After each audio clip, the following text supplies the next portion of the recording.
Hello, welcome to Pickle's Garage. Today we're going to be working on a BMW.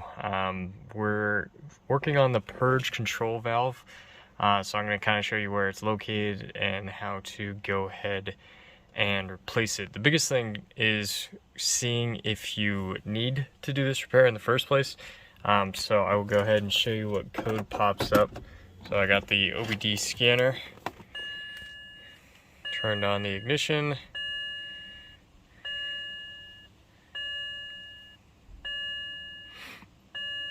So there's a handful of things this code that's about to pop up will do, or at least say that you need replaced. So we'll go ahead and read the code. What we're looking at is the P0456 evap emission system leak detected, very small leak. What that will be is it's either going to be related to the the actual gas cap is probably the easiest repair. So if you haven't replaced your gas cap in a little while, I would do that first, because that's probably going to be the most typical. If it's not that, then it is going to be the purge control valve, which I will go ahead and show you. So this is going to be your purge control valve. You can find them on Parts Geek. It's about $111. So that's why gas cap is obviously easiest first, because it's about 20 bucks, or less. What we'll need today is we are going to need kind of an assortment of these stars, I believe, to get off some of the pieces. I would grab a couple different screwdrivers and then your generic ratchet and sockets. So let's go ahead and dive right in. We are going to have to kind of remove a fair amount of stuff just to get to this, because this is going to be connected to and underneath the throttle body. So to get to that, we need to remove the air intake and a series of other things. So let me go ahead and show you under the hood. Alright, so under the hood we have our air intake box. I'm already seeing 2 bolts here that I need to remove. This looks like it's just friction held. I do see the map sensor, looks like here, that has 2 stars, so I'll go ahead and knock that out as well. And then just screwdrivers to take off this tube here, and then there's your throttle body right here. So the other thing too is this reservoir here. You're going to want to go ahead and remove that. So looks like 2 bolts here. I'll just kind of place this to the side. So let me knock that out real quick, and I'll let you know if I run into anything extra, but I'm thinking it's just these 2 here. Map sensor, air intake, and then the reservoir, if I remember correctly. Alright, so the other thing too is you could just pop off the actual plug for the map sensor, by the way. That's probably easier. Then you don't have to worry about the stars. Popped off the reservoir. What I did is this was on the other side of this tube here. Basically, if you just pinch these, you can go ahead and slide that off, move this around, and then it sort of holds it in place. Pop the box out. I did disconnect it at the earlier stage right here because there's a series of elbows. Disconnected here just so I had more room to pull this and I wasn't pulling the whole thing. But of course you can do it however you want. I loosened it on this front side, so now we have the throttle body exposed. Essentially everything from these bolts to these bolts on the box are 10. And then the map sensor, if you want to take that off, is the T27, or like I said, you can just unplug it. So I'm going to go ahead and now take the throttle body off. It does have a plug down there I need to remove as well for the drive-by-wire. And so that should probably be, if I still have it over here, I believe I do. Yep, once again, 10 millimeter for those as well. So there should be 4. I think 1, 2, 3, and then, yep, 4 right here. So I'll unplug this, pop those 4 off, and then we just have to move this box down here out of the way, and we will have our purge valve exposed. So let me knock those 4 out real quick, and then we'll tune back in. Alright, so throttle body is removed, and now we just have this box here. So it's essentially friction held with these tabs right here.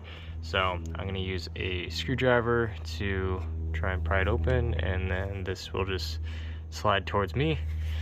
Purge valve, I'm actually holding it right now. It's down here. So getting pretty close, but let me go ahead and knock this out real quick, and then I'll show you the purge valve and the connection points that this has. But this is the clip that was actually connected to the throttle by itself. There's just a tab under here, right here, that you pinch, and then it just slides out as well. Be careful not to get anything inside there. Of course, you could tape it if you want to, shove a rag in there, whatever works, but I'm just gonna try and work fast here. Alright, so I hate to do it this way, but this is really fighting me. So really you're just supposed to kind of get a screwdriver underneath this and pick it up, but this is not giving an inch for me. So I'm going to do it, I guess, the wrong way, but I'm going to show you what I'm going to do. So basically, some of these, there's 3 connection points. One is down right here, and you're just going to go ahead and pinch it, right? You see it open like that, and then you'll pull it out. There's another one exactly like that right there, and then it is friction held onto a metal sleeve, or it's a rubber sleeve friction held onto a metal kind of piece, and then there's another connection point over there. Now I know what you're thinking, I can't say anything, what are you talking about? It's exactly like this. So that top piece that I told you, right, pinch here, it's kind of snaked through. That piece that I showed you down at the bottom, that was connected to this. The friction held part, here's the rubber, slid there, and then you see another plug here. So all this is right under there, kind of like that, right? And so that's what we're working with. So the piece I just showed you at the beginning is connected to this friction held plug. So the next thing I'm going to take off is this piece that's plugged up here.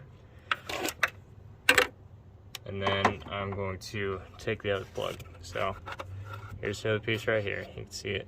I'm going to pinch that, pull it off, and then unfortunately I'm just going to have to work from under this. I would recommend trying to remove this if you can, because you'll have the actual visibility you need.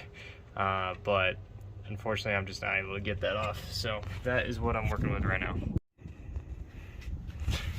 Alright, so I got the two. The one you saw earlier I just pinched. This one was pretty old, so all you have to do, if it fights you, you're throwing this all away anyways, so you just have to shove a screwdriver into the top here and twist it, and then it will break, and then it loses all the tension, and you can pop it off. So you have to get desperate.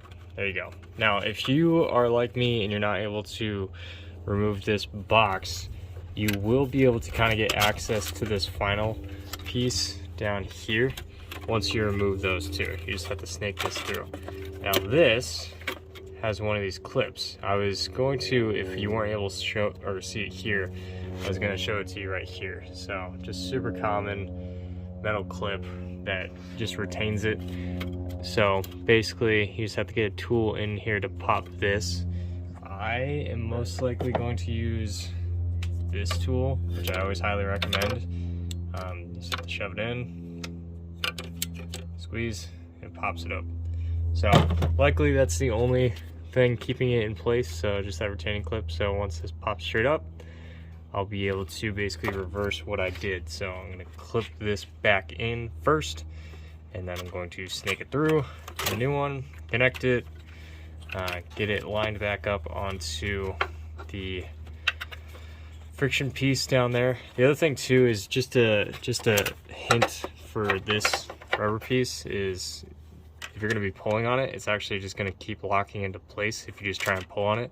So what you have to do is you kind of put your finger right here and push back this way. That way it opens, because there's like a little raised bit that goes right here and locks it. So if you just push this top piece and then pull it, you'll be able to pop it off.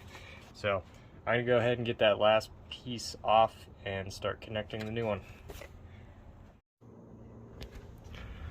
Alright, so easy enough. I connected the back piece first, the back wire, and then I snaked this bit through, reconnected up here, finally put it back on the that metal bit. You'll feel it. Maybe I can get down there. Let's see. There's the rubber bit back here, just friction holds, and then you get that last bottom piece, which you see right there, connects to it. So like on the old one now, you'll slide that right on that metal piece. You'll already have this connected, snake this through, connect it, connect that, and then you just have to do the reverse order. So I'm going to put the throttle body on, connect the wire, so on and so forth. Alright, thanks for watching.